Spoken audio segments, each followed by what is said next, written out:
The clock is ticking for Victoria's Johnson Street Bridge. Engineers have recommended the electrical system on the 85-year-old structure be replaced entirely by 2012.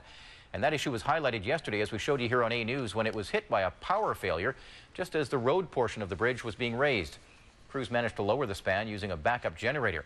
Tonight, the city says a blown fuse caused the electrical malfunction.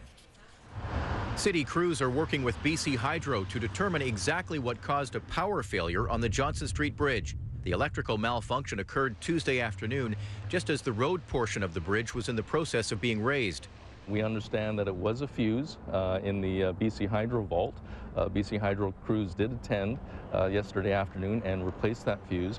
City engineer Mike Lai says BC Hydro crews are using thermal imaging equipment to search for any hotspots in the electrical system.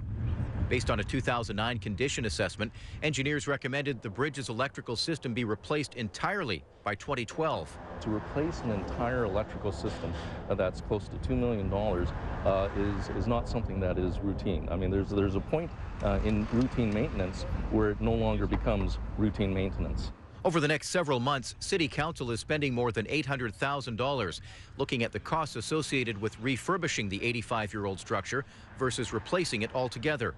The decision was made after nearly 10,000 people signed petitions calling for a referendum on borrowing $42 million to help cover the estimated $63 million to replace the bridge. There's some debate about what is the lifespan of a bridge. There are steel bridges in American cities and back east which are older than this one, and they have decided to fix them up. You know, that's one of the results of the counter-petition process. Is we're doing more homework on what does refurbishment look like, how much would it cost.